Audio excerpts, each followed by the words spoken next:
Seorang lelaki nak mari buat haji di Mekah, tiba-tibanya kapal tu tinggal dia adik kakak. Tapi setelah mana kapal tu tinggal dia dah saat ni adik kakak kena klik ambil dia semula dengan kerana gapo dia, apakah punca asbab dianya. Jom kita ikuti bersama di dalam channel Rodi Official setiap platform. Jadi adik kakak ada satu maklumat berita yang ambil daripada satu website namanya Gulf News.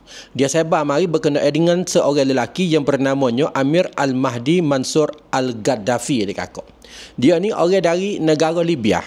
Pada beberapa hari yang telah lepas baru ni adik kakak, dia ni nak tubeh dah lah pada kapal tubeh di lapangan tubeh dari negara dia lah untuk nak mari buat haji di tanah suci Mekah, di ibu kota Mekah kita ni adik kakak dia. Tiba-tiba adik kakak setelah mana dia sampai di matar ataupun sampai di lapangan tubeh, pihak pegawai lapangan tubeh ambil pasport dia pesak, cek mari, tiba-tibanya katanya pasport dia saat ni ada masalah, terlekat di dalam senarai orang yang ada masalah. Tak tahulah dia ada masalah sungguh ke nama dia serupa dengan orang yang pernah ada masalah ke lagu mana. Maka pihak pegawai lapangan terbang dia katanya dia kena cek dulu ni sementara ni. Kata Pak Cik ni ada masalah sungguh ke tidak adik kakak. Menyebabkan dia saat ni kena naik kapal tubeh halakan lewat daripada orang lain dengan gambar-gambarnya. Tu dia. Fok group dia tu boleh naik kapal tubeh belakang dah nak tubeh mari di Mekah belakang dah adik akak. Tetapi lebih dia seorang diri saja yang tak boleh naik kapal tubeh lagi.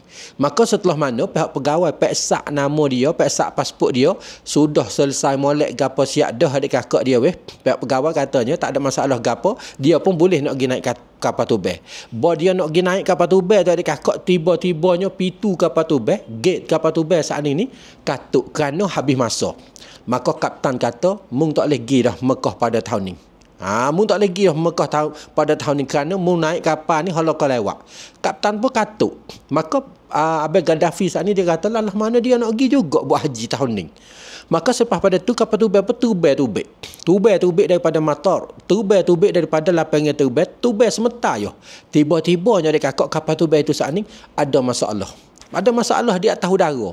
Maka menyebabkan kapal tubeh itu saat ni kena klik mari turun di matar, kena klik mari turun daripada kapal semula untuk nak ukar masalah yang tertimpa terhadap kapal tubeh tersebut itu saat ni.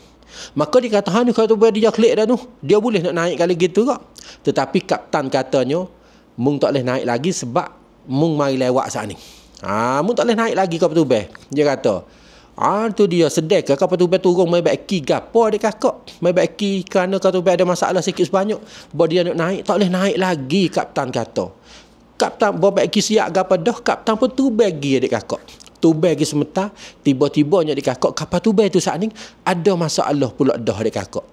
Tu dia maksud katanya kapal tubeh ada masalah kali yang kedua. Maka kapten saat ini pun kena ngundur klik turun di matar semula.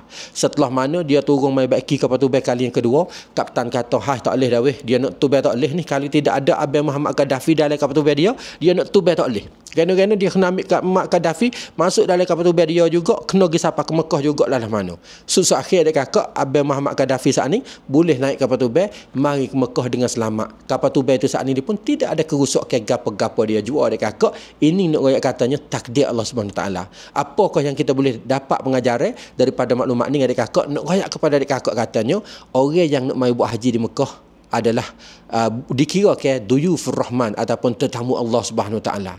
Orang yang terpilih oleh Allah Subhanahu taala adik kakak boleh nak mai buat haji di Mekah. Walaupun duit banyak setara mana sekalipun, dia tak boleh nak mari buat haji, dia tidak dijemput oleh Allah Subhanahu taala, maka dia tidak boleh mari mengerjakan haji dia kakak. Ataupun duit tak ada setara mana sekalipun, dia nak boleh mari buat haji, maka dia akan boleh mari buat haji di tanah suci Mekah juga adik kakak dia. Sebab itulah adik kakak di hati benar kata kita ni naklah mana, dan kita ini akan jadi pilih oleh Allah Subhanahu taala asalkan hati kita itu saat ni bulat niat kerana Allah SWT kata kita nak mari buat haji adik kakak. Seperti Abang Muhammad Gaddafi dari Libya itu saat ini adik kakak. Bagaimanakah adik kakak dapat pengajaran maklumat daripada khabaran ni? Cuba adik kakak komen kongsi mari di dalam ruang komen kita di bawah. Kalau berita ini, maklumat ini ada faedah dan manfaat, jangan lupalah tekan share supaya orang lain pun boleh manfaat, boleh faedah seperti adik kakak boleh. Share belakang.